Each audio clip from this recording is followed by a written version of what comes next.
The massive space station called Omega-7 floated in the darkness between stars like a silver city. Its gleaming metal walls stretched for miles in every direction. Inside these walls lived the most dangerous warriors from across the galaxy. This was the Galactic Combat Academy, where only the strongest and smartest fighters came to learn. Instructor Vexitar walked through the main training hall with heavy steps. His 6 legs moved in perfect rhythm as his 4 eyes scanned the room. The Korthak warrior stood 12 feet tall, his dark blue skin covered in natural armor plates. Scars from 100 battles marked his chest and arms. He had been teaching at the academy for 20 years, and he had seen every type of fighter the galaxy could produce. Today was different, though. Today brought new students from worlds that had just joined the galactic community. Some came from ice planets where the cold could freeze blood in seconds.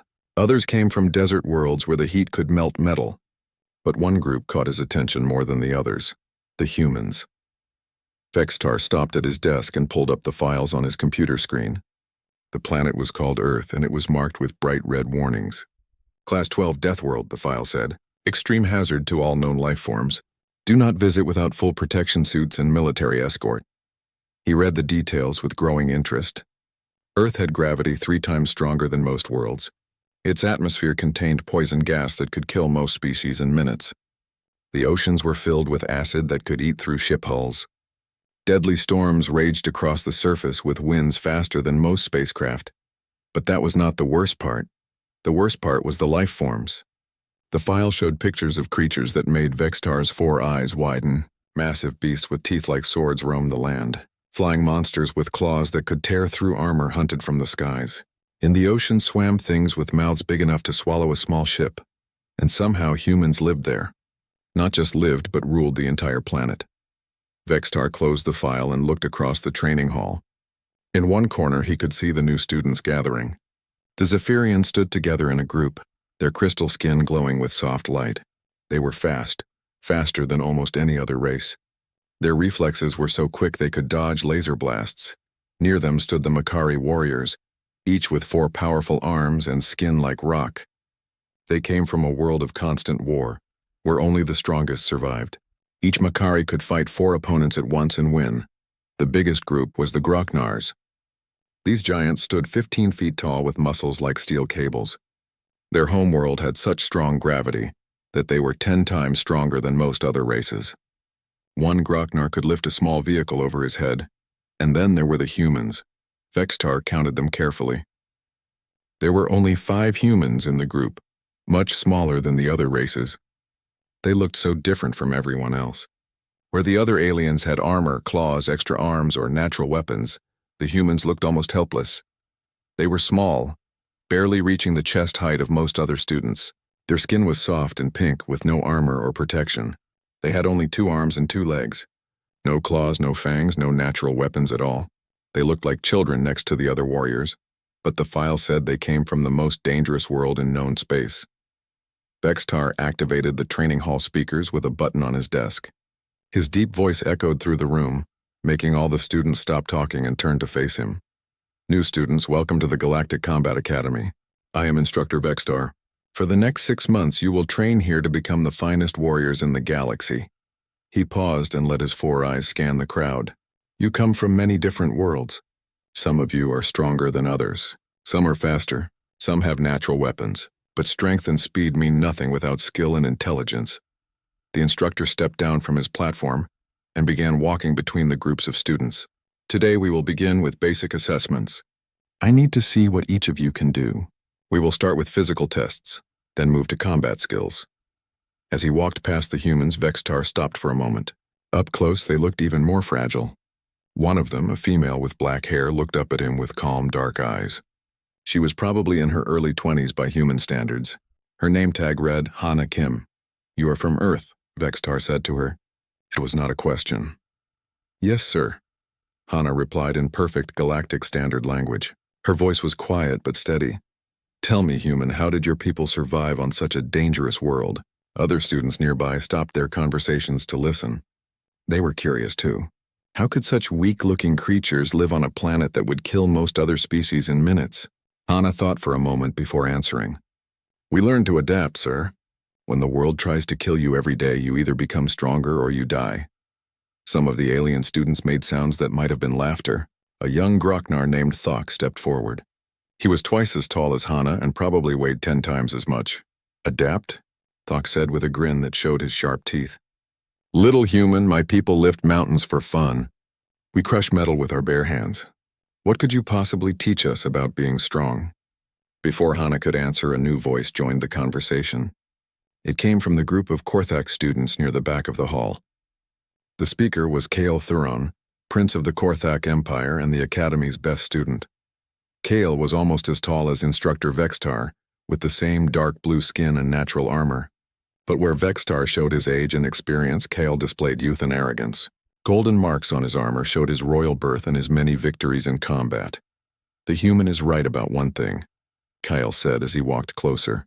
The weak do die on dangerous worlds. But looking at her, I wonder how Earth humans managed to survive at all. He stopped directly in front of Hana, towering over her like a mountain. Perhaps your people hid underground? Or maybe you ran away from the dangerous creatures? Hana looked up at him without fear or anger. Her expression remained calm. We did what we had to do to survive. And what was that, little human? We became the most dangerous creatures on our world. The training hall fell quiet for a moment. Then several students began laughing. The idea that humans could be dangerous seemed impossible to them. They looked so small and weak. But Instructor Vextar was not laughing. Something in Hana's voice made him think. He had heard that tone before from other warriors he respected. It was the sound of someone who had faced death many times and won. Enough talking, Vextar announced. We begin training now. All students follow me to the combat assessment area. As the group began moving toward the training mats, Vextar made a mental note to watch the humans carefully. His instincts, sharpened by decades of combat, told him there was more to these creatures than met the eye. The file had called Earth a death world that created the deadliest life forms in known space. Looking at the humans now, Vexitar wondered if the file had been talking about more than just the planet's monsters. Perhaps it had been talking about the humans themselves. The combat assessment area was a large circular room with soft blue mats covering the floor. Bright lights hung from the ceiling, making everything easy to see. Around the edges of the room stood weapon racks filled with training gear and protective equipment. But today's tests would be with bare hands only. Instructor Vextar stood in the center of the room with a data tablet in his clawed hands. All the new students formed a circle around him, waiting to hear what they would do first. Combat assessment will be simple, Vextar announced. Each student will face another student in a sparring match. No weapons, no killing moves. The match ends when one fighter gives up or cannot continue. He looked around at all the different species. This is not about winning or losing. This is about showing me your skills, your speed, and your fighting spirit.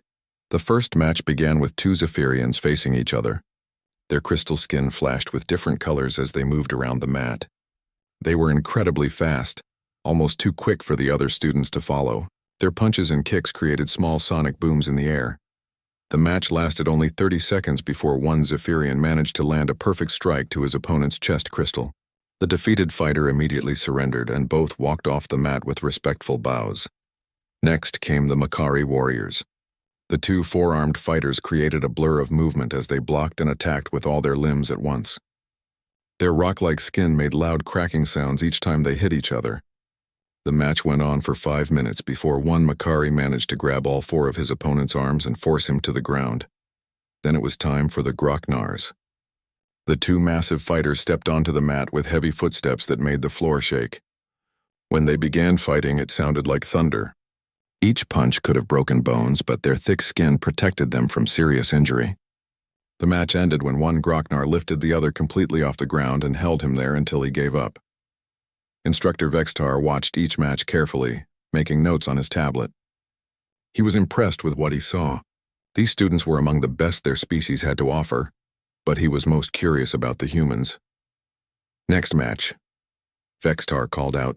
He looked at his list of names and students. Hana Kim of Earth versus Kael Thuron of Korthak. A wave of excited whispers went through the crowd of watching students. Everyone knew who Kael Thuron was. The Korthak prince was the Academy's champion fighter. In 2 years of training, he had never lost a single match. He had defeated students from every known warrior race in the galaxy. Kael stepped onto the mat with confidence. His dark blue armor plates gleamed under the lights. Bioluminescent patterns along his arms and chest glowed bright gold, showing his royal status and fighting achievements. At 8 feet tall, he looked like a living weapon designed for war. His people, the Korthak, came from a heavy gravity world covered in dangerous swamps. They were natural predators who had conquered 12 other worlds through pure combat skill. Kale was the best fighter his species had produced in 100 years. Hana Kim walked onto the other side of the mat. Next to Kale, she looked like a child. She wore the same standard academy training clothes as everyone else, simple gray pants and shirt that allowed for easy movement. Her black hair was tied back in a simple ponytail. The difference in size was shocking. Kale weighed probably 4 times as much as Hana. His claws were longer than her fingers. His natural armor could stop most weapons. What could this small human possibly do against such an opponent? Many of the watching students began making bets on how quickly the match would end. Most guessed less than 10 seconds. Some thought Kale might be gentle with the human and let the match last 30 seconds before ending it. Instructor Vextar looked at both fighters. This is a training match. No permanent injuries. Fight until one surrenders or I stop the match. He paused and looked directly at Kale. Remember, Prince Thuron, she is much smaller than you. Kale nodded with a confident smile. I will be careful not to hurt her too badly, Instructor. Hana said nothing. She took a basic fighting stance that Vextar recognized from the Earth combat files.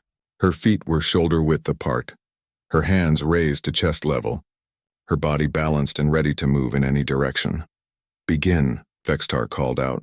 Kale moved forward slowly, not wanting to accidentally injure the human with his superior size and strength. His people were taught to show dominance through overwhelming power, but also to protect weaker beings. He would grab Hana gently, hold her until she surrendered, and the match would be over. It was the honorable way to handle such an uneven fight. Kyle reached out with his right arm to grab Hana's shoulder. His claws were retracted to avoid cutting her soft skin. He moved carefully, giving her plenty of time to see the grab coming and surrender before he touched her. But Hana did not surrender. Instead, she moved. Her movement was unlike anything the watching students had seen before, where the Zephyrians moved with crystal-clear precision, and the Makari moved with forearmed coordination. Hana moved with something different, something fluid and efficient. As Kale's clawed hand reached for her shoulder, Hana's body shifted slightly to the left. Her right hand came up and grabbed Kale's wrist. Her left hand grabbed his elbow. At the same time, her right foot stepped between his legs while her hip moved against his side. What happened next took less than 2 seconds. Hana pulled down on Kale's wrist while pushing up on his elbow. Her hip became a fulcrum point as she turned her body. The 8-foot-tall Korthak prince suddenly found himself flying through the air, completely out of control. Kale hit the mat hard on his back with a sound like breaking stone. His armor plates cracked from the impact. Air rushed out of his lungs in a painful gasp. The training room fell completely silent. Kyle tried to push himself up, confusion clear on his face. He was the strongest fighter in the academy. How had the small human thrown him across the mat like he weighed nothing? But Hana was not finished. As Kyle raised his head, she was already moving again. She dropped down beside him and her hands moved with lightning speed. One hand grabbed his left arm and twisted it behind his back. Her knee pressed against the side of his neck, right where his armor plates met soft skin. The position looked simple, but Kale suddenly could not move at all. Any attempt to struggle sent sharp pain through his shoulder and neck. The human had found the exact pressure points that could control his much larger body. Submit, Hana said quietly, her voice calm and steady. Kale's golden bioluminescent patterns flickered and went out. In Korthak culture, this was the signal of complete defeat. I submit, he gasped. Hana immediately released him and stood up. She offered her hand to help him to his feet as if nothing unusual had happened. Kale stared at her extended hand for a long moment. Then he took it and let her help him stand. His legs were shaky and his pride was completely shattered. The match had lasted exactly 8 seconds. Instructor Vextar looked down at his data tablet, then back at the mat where Hana Kim stood calmly beside the defeated Korthak prince. Around the room, 40 of the galaxy's best young warriors stood in complete silence, trying to understand what they had just witnessed. The human from the Deathworld had just done the impossible. The silence in the training room stretched on for what felt like hours. 40 alien students stared at the mat where Hana Kim stood next to the fallen Korthak prince. Their minds struggled to process what they had just seen. Kale Thuron was supposed to be unbeatable. For 2 years, he had dominated every opponent who faced him. Students from warrior races across the galaxy had tried to defeat him and failed. Some had been stronger, others faster, but none had been able to match his combination of size, skill, and natural armor. Yet this small human had thrown him across the room like he was made of paper. Instructor Vexitar was the first to break the silence. His 4 eyes were wide with shock as he looked between Hana and Kale. In 30 years of teaching combat, he had never seen anything like what just happened. How? Vexitar asked, his deep voice barely above a whisper. Hana looked up at the towering instructor with the same calm expression she had worn throughout the match. He grabbed me wrong, she said simply. Wrong? Vexitar stepped closer to the mat. Explain. Hana gestured to where Kale was still trying to catch his breath. He reached for my shoulder with his dominant hand. That put his arm across his body and shifted his weight forward. When I redirected his momentum, he had no way to recover his balance. She spoke as if she was explaining something obvious, like how water flows downhill or why fire is hot. The watching students looked at each other in confusion. They had seen the technique, but they did not understand it. You used his strength against him, Vexitar said slowly. Yes, sir. The stronger the attack, the more force I can redirect. His size and power made the throw easier, not harder. This concept was completely alien to most of the students. In their cultures, bigger and stronger always meant better in combat. The idea that size could be a disadvantage was something they had never considered. Thok, the massive Groknar who had mocked Hana earlier, stepped forward. His huge hands were clenched into fists the size of bowling balls. That was luck, he said loudly. Kale was being gentle because you are small and weak. Try that trick on someone who is really trying to hurt you. Hana turned to face the giant alien. Even though he was more than twice her height, she showed no fear. Would you like to test that theory? Thok's lips pulled back in a savage grin that showed his sharp teeth. I would enjoy it very much, little human. Instructor Vexitar raised one of his clawed hands. No, we have seen enough for today.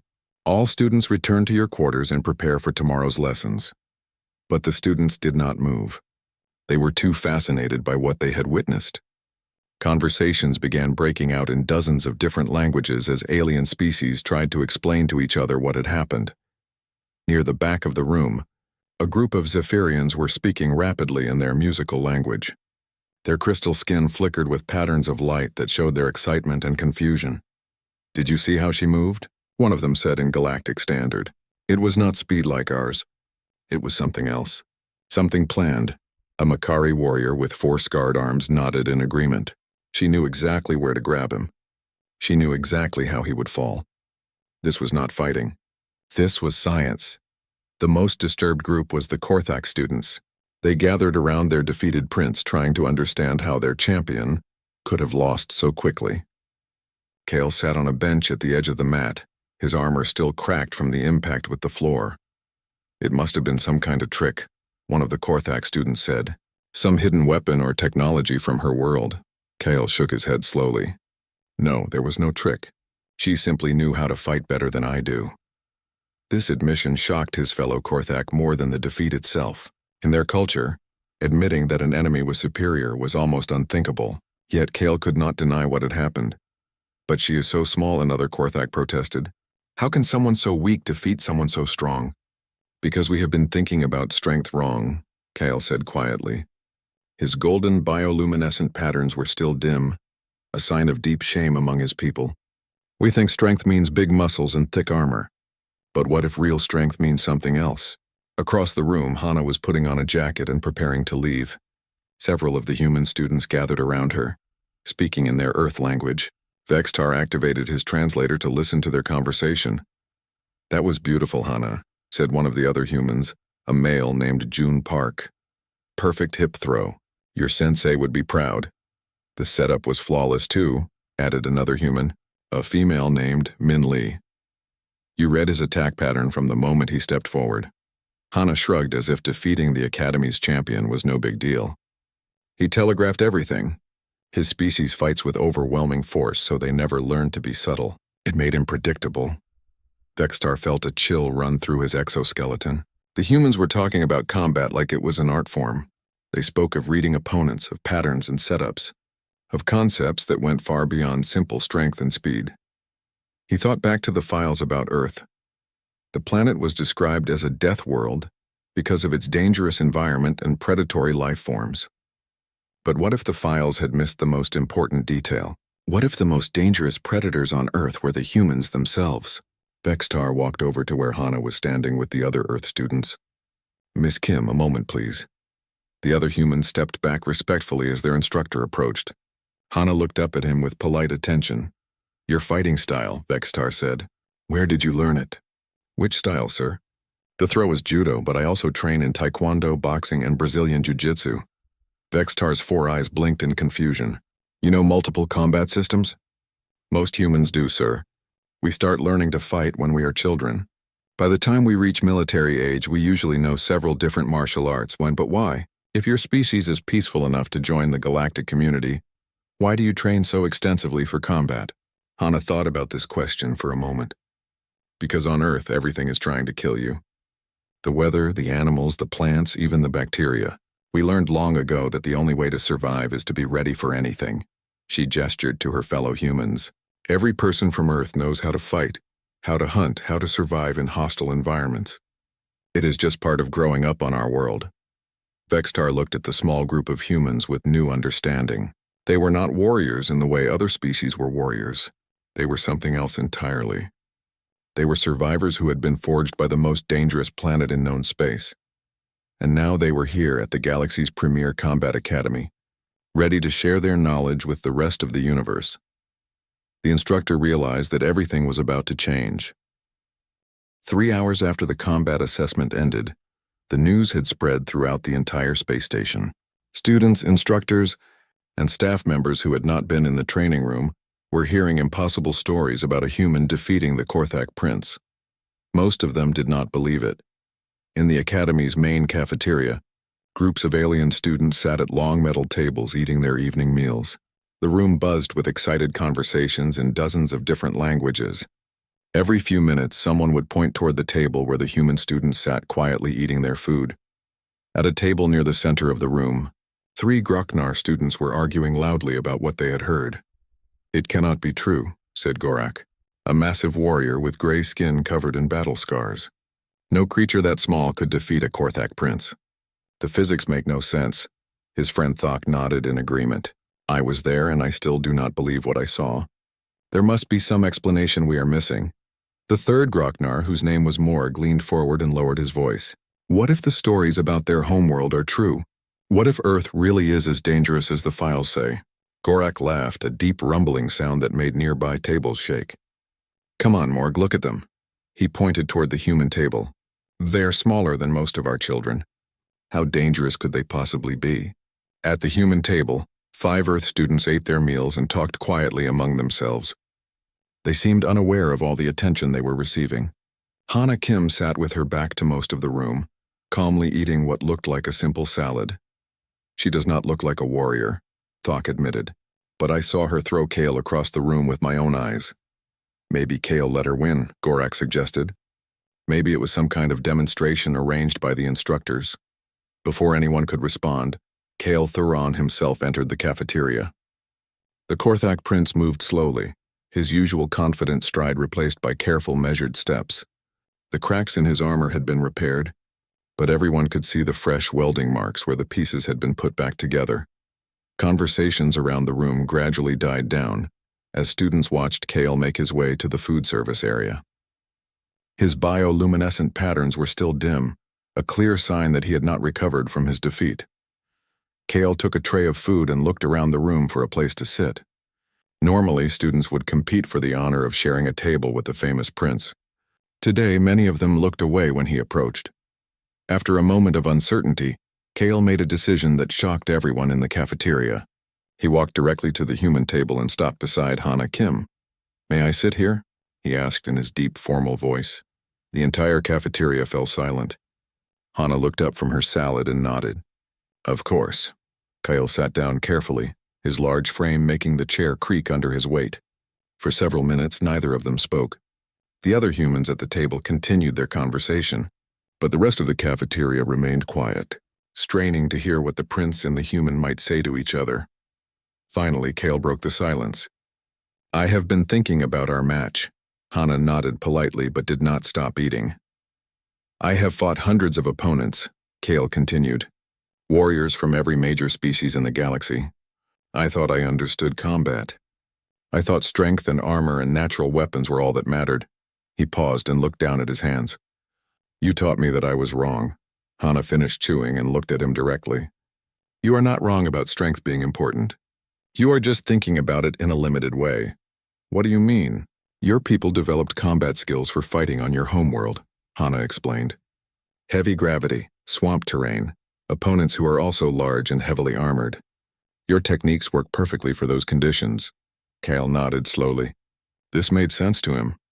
But those same techniques have weaknesses when used against different opponents in different environments. Hana continued. I was trained to recognize and exploit those weaknesses. Trained by who? By my instructors on Earth and by my opponents. We practice fighting against many different styles because Earth has so many different threats. Kyle was quiet for a moment, processing this information. Would you be willing to teach me? This question caused a new wave of whispers throughout the cafeteria.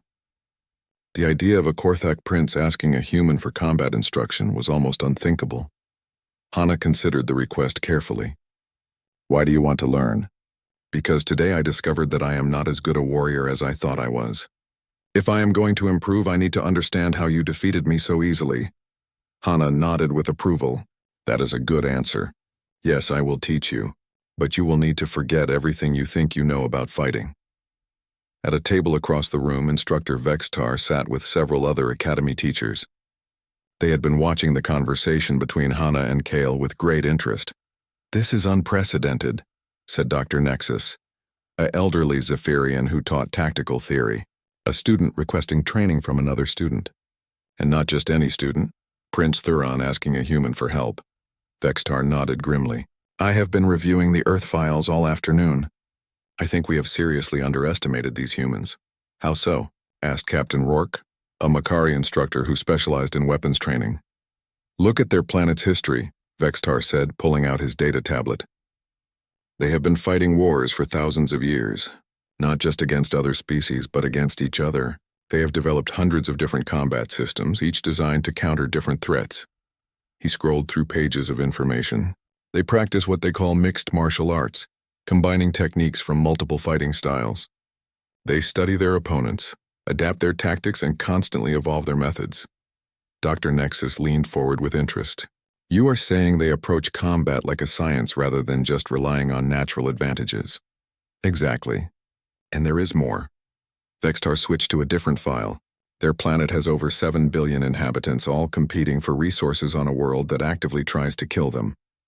They have been practicing warfare on a scale that most species cannot even imagine. Captain Rourke made a sound of disbelief. 7 billion? How is that possible? Because they are incredibly efficient at survival.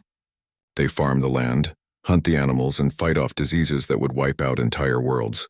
And they do it all while maintaining a complex technological civilization. The three instructors sat in silence for a moment, contemplating the implications of what they had learned. We need to change our curriculum, Vextar said finally. If the humans can teach us new ways to think about combat, we would be foolish not to learn from them. Dr. Nexus nodded in agreement. But we must be careful.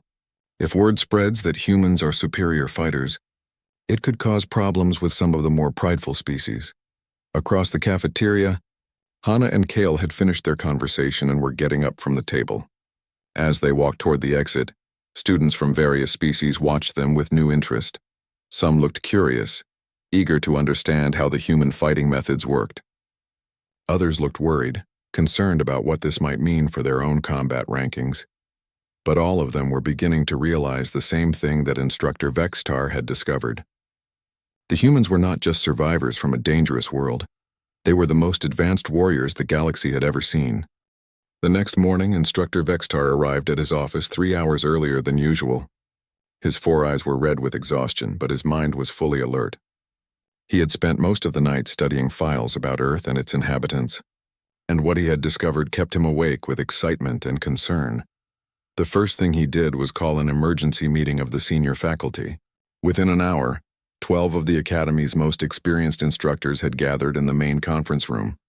The walls were covered with large screens showing data about human physiology, Earth's environment, and combat footage from the previous day. "Thank you all for coming so early," Vextar began. "We need to discuss the events of yesterday and what they mean for our Academy."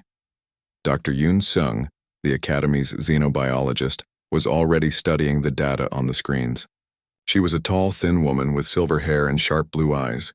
As one of the few human staff members at the Academy, her perspective was especially valuable. "I have been expecting something like this," Dr. Yoon said as she pointed to a chart showing human muscle density.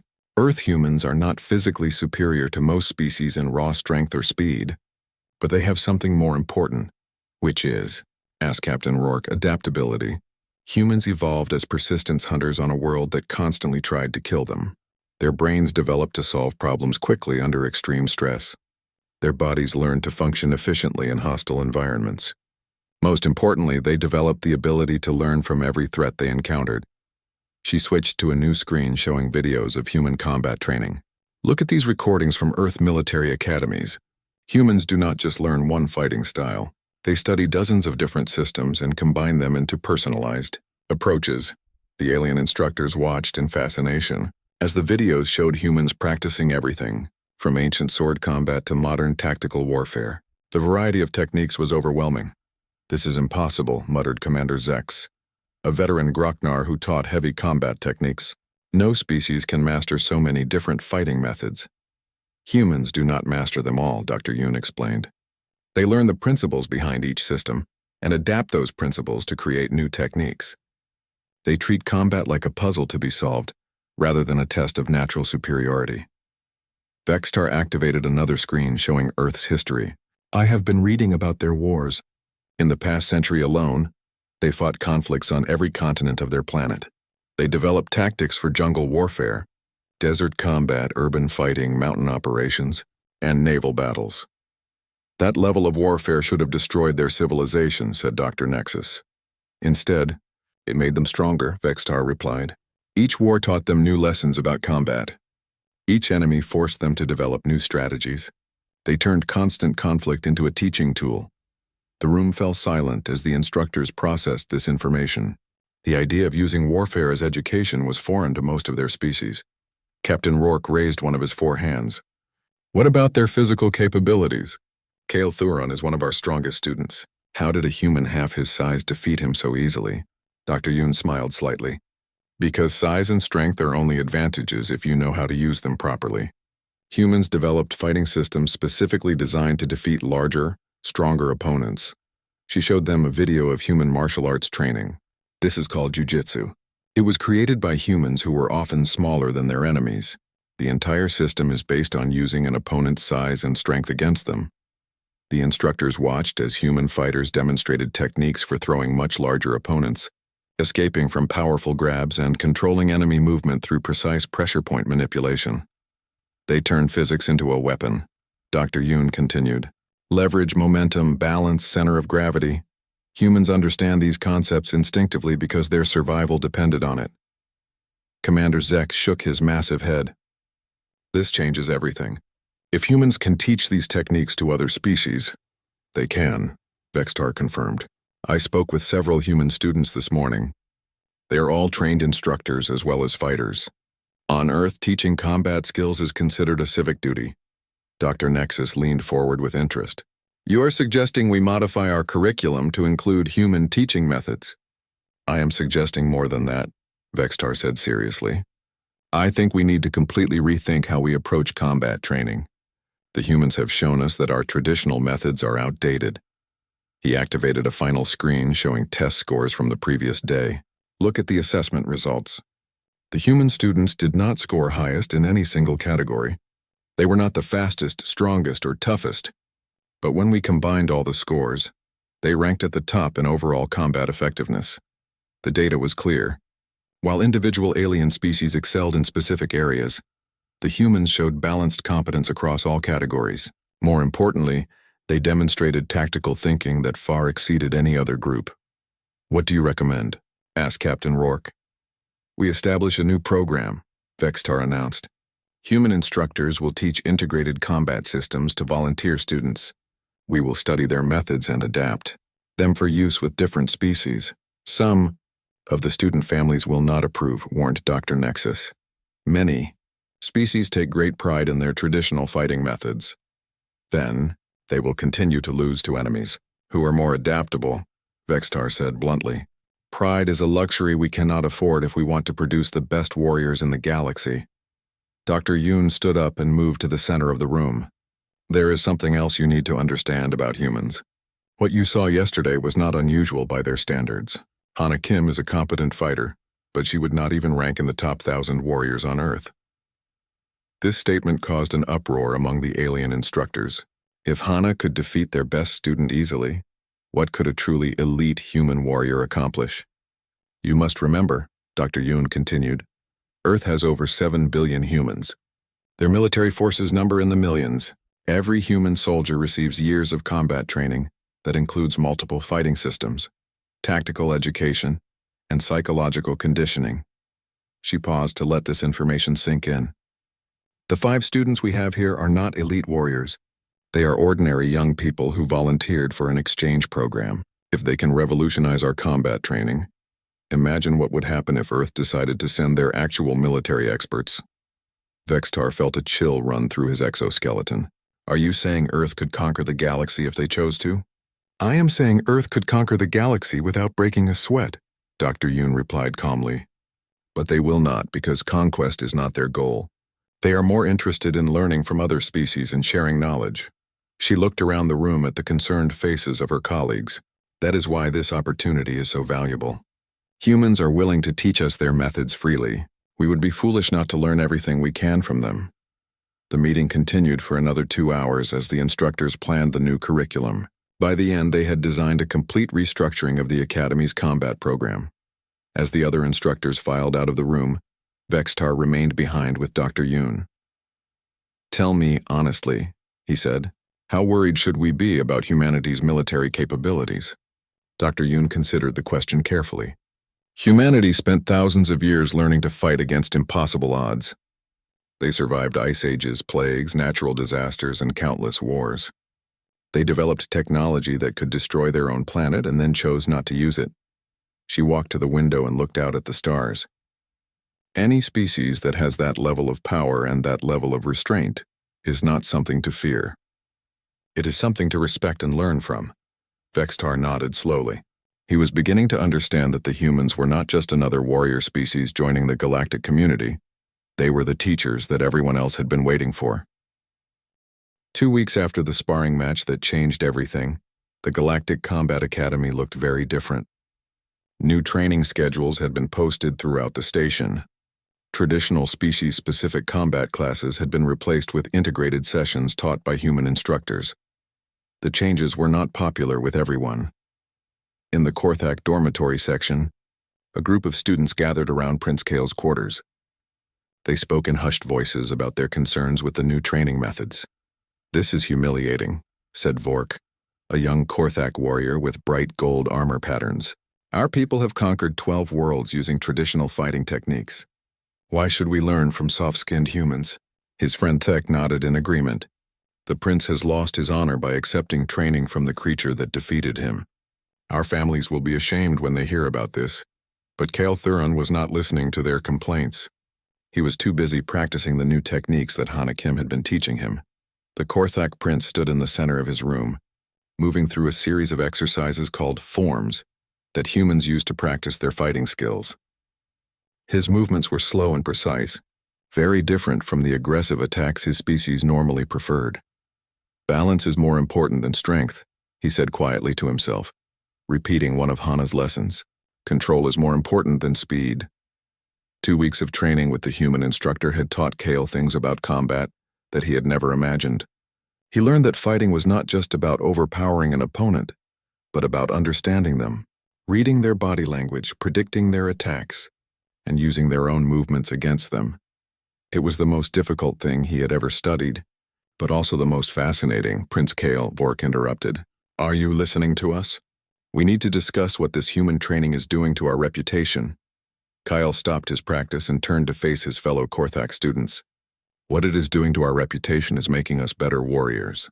How can you say that? Thek protested. We are abandoning the fighting methods that made our empire great.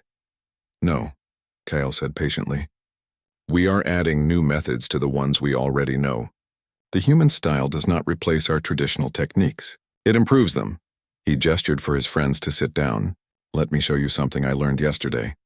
Kale demonstrated a simple defensive movement that looked almost identical to a traditional Korthak guard position. But when he explained the subtle differences, his friends began to understand. See how I shift my weight slightly backward instead of forward? Kyle asked. This small change makes it easier to redirect an incoming attack rather than simply blocking it. Vork watched carefully. But blocking has always worked for us. Blocking works against enemies who fight like us, Kyle agreed. But what happens when we face enemies who are faster than us, or who fight in ways we have never seen before? The question made his friends uncomfortable. The Korthak Empire had always won through superior strength and armor. The idea of facing opponents who could not be defeated by traditional methods was disturbing. The humans have shown us that there are many different ways to fight, Kale continued. If we learn these methods, we become stronger. If we ignore them, we become vulnerable. Across the station, similar conversations were happening in dormitories throughout the academy. Some students embraced the new training methods enthusiastically. Others resisted the changes and demanded a return to traditional instruction, but the results spoke for themselves. In the academy's main training hall, Instructor Vextar watched as Hana Kim led a mixed group of students through an advanced lesson on tactical thinking. The class included representatives from 6 different species, all working together to solve combat problems. Scenario 3, Hana announced. You are outnumbered 4-1 by opponents who are faster and stronger than you. Your only advantages are better armor and superior tactical coordination. How do you win? The students discussed the problem in small groups, each contributing ideas based on their species' natural abilities and training. The Zephyrians suggested using their speed to divide the enemy forces. The Groknars wanted to form a defensive wall that could not be broken. The Makari proposed coordinated attacks using all 4 arms, but it was June Park, one of the other human students, who suggested the winning strategy. We use the environment, he said. Force the enemy to come at us through a narrow space where their numbers do not matter. Use our coordination to focus all attacks on one opponent at a time. Make them fight our battle instead of theirs. The alien students considered this approach. It was not what any of their species would have chosen instinctively, but they could see how it would work. The key, Hana added, is not to fight the battle your enemy wants to fight. Always force them to adapt to your strengths instead of adapting to theirs. Vextar made notes on his data tablet. The human teaching methods were producing remarkable results. Students who had been trained only in their species' traditional techniques were learning to think creatively about combat problems. More importantly, they were learning to work together. After the class ended, Vextar approached Hana as she gathered her teaching materials. Miss Kim, I have a question about human military doctrine. Hana looked up politely. Yes, sir? Your people have been practicing warfare for thousands of years. Why did you never expand beyond your home system? With your combat capabilities, you could have conquered any neighbors you encountered. Hana thought about the question carefully. Because conquest was never our goal. We fought wars on Earth because we had no choice. Resources were limited and different groups competed for survival. But when we developed space travel, we found unlimited resources and unlimited space. She paused and looked out through the training hall's large windows at the stars beyond. Why fight for territory when there are billions of empty worlds waiting to be explored? Why make enemies when you can make allies who will teach you new things? But surely some humans wanted to build an empire, Vextar pressed. Every species has individuals who seek power and dominance. Of course we do, Hana agreed. But those individuals learned the same lesson that everyone else did. Cooperation produces better results than conquest. A galaxy full of allies is more valuable than a galaxy full of slaves. Vextar nodded slowly. This philosophy explained much about human behavior that had puzzled him. Is that why you are here teaching us your fighting methods? He asked. To create allies. Hana smiled. We are here because we want to learn from you as much as we want to teach you. Every species has developed unique solutions to the problems of survival and warfare. By sharing knowledge, we all become stronger. As if to prove her point, Kale Thuron approached the conversation. The Korthak prince had been waiting patiently for his daily training session with Hana. Instructor Kim, he said formally, I am ready for today's lesson. Hana nodded.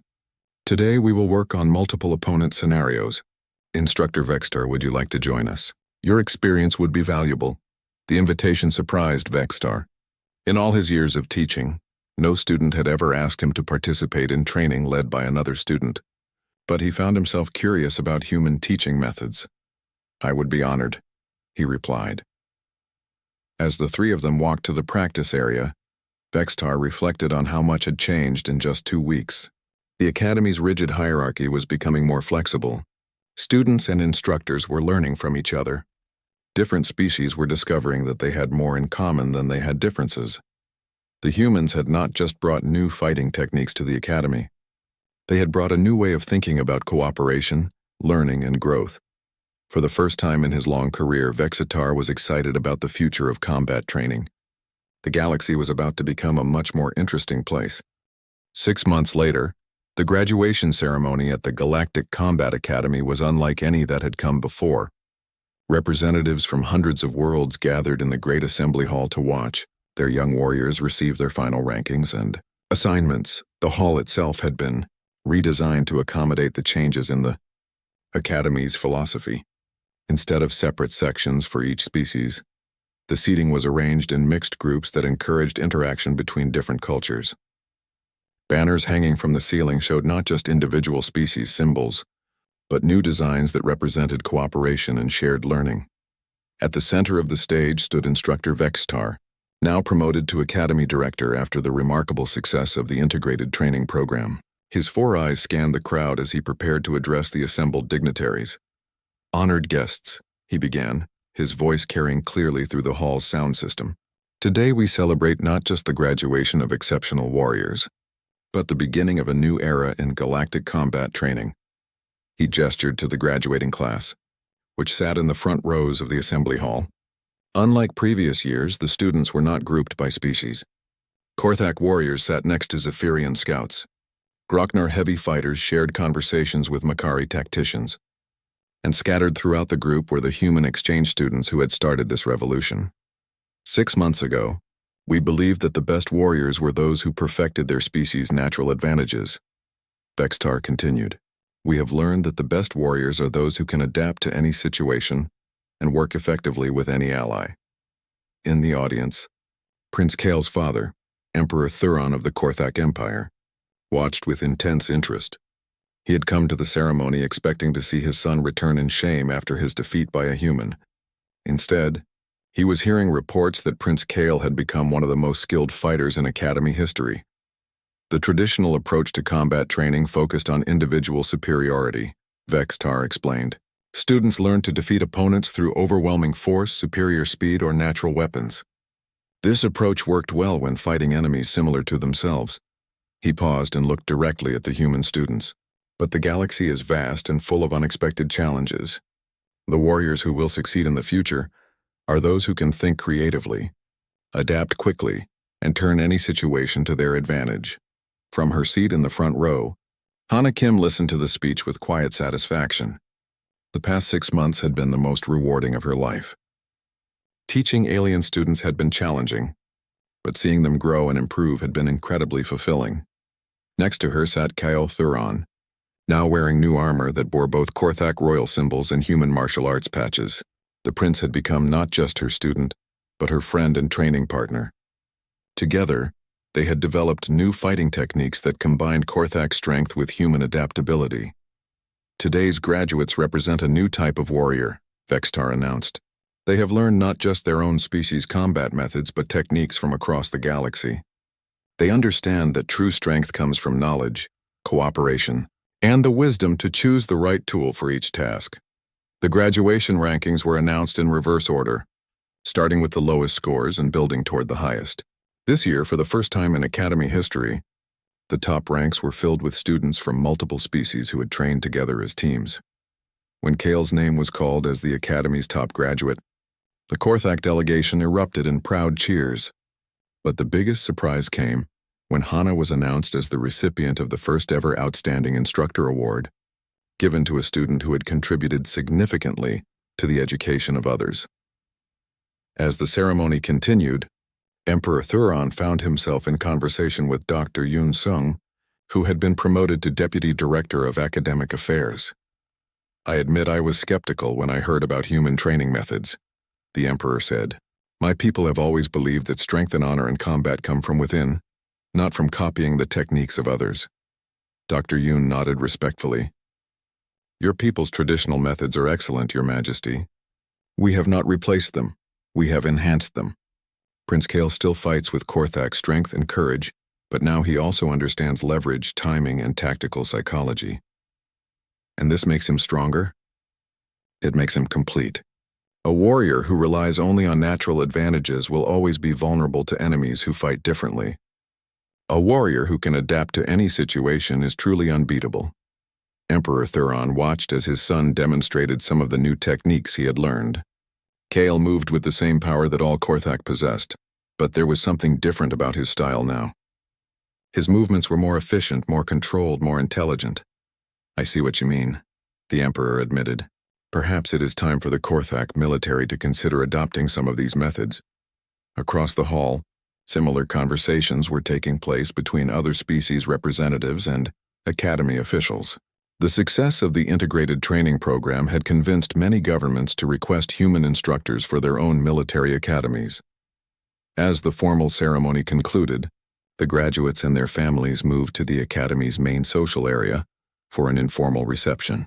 Here the real business of the day would take place: job offers, military commissions, and diplomatic discussions about the future of galactic security.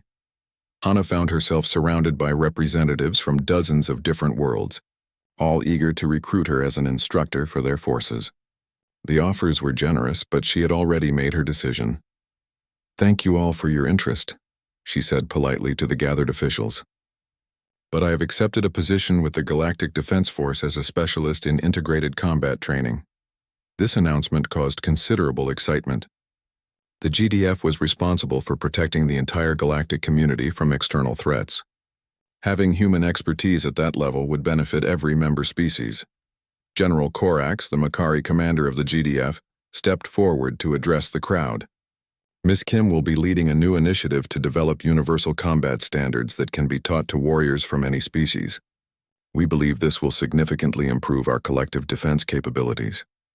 As the reception continued, Instructor Vextar found a quiet moment to speak with the human students who would be returning to Earth the next day. "You have changed everything," he told them. "Not just our combat training, but our entire approach to cooperation and learning. How can we thank you?" June Park, who had been accepted into the GDF's advanced tactical program, smiled. "By continuing what we started here, teach other species to share their knowledge the way we have shared ours. The galaxy has so much to learn from each other."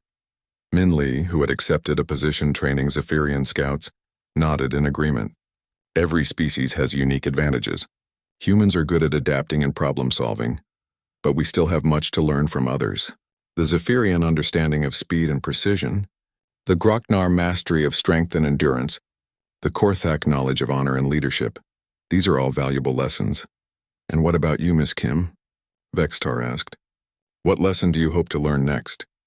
Hana looked around the reception hall at the mixed groups of aliens and humans talking, laughing, and planning future collaborations. "I want to learn how to build lasting peace. Combat training is important for defense, but I believe the real challenge is creating a galaxy where different species can work together toward common goals." "That is a worthy goal," Vextar agreed. "And if anyone can achieve it, I believe it will be humanity." Later that evening, as the space station settled into its night cycle, Hana stood alone in the observation deck looking out at the stars. Tomorrow she would begin her new position with the GDF, traveling to different worlds and teaching their warriors. It would be challenging work, but she was excited about the possibilities. Kale joined her at the viewing window, moving quietly in the way she had taught him. "Second thoughts about leaving?" he asked. "No," Hana replied, "but I will miss this place." And I will miss working with students like you. You know this is not goodbye, Kale said. My father has asked me to establish a new combat training center on our home world, using the methods we developed here. I hope you will visit us there. Hana smiled. I would be honored. They stood together in comfortable silence, watching the stars and thinking about the future. In just 6 months, the galaxy had begun to change in ways that seemed impossible before. Different species were learning to work together, sharing knowledge and building trust. It was, Hana thought, exactly what humanity had hoped to achieve when they first ventured out among the stars. Not conquest or domination, but cooperation and mutual growth. The age of isolation was ending. The age of partnership was about to begin, and somewhere in the vast darkness between the stars, new challenges waited that would require all the combined wisdom and strength that the galaxy's species could offer. Humanity was ready to face those challenges. And now, thanks to the exchange program at the Galactic Combat Academy, they would not face them alone.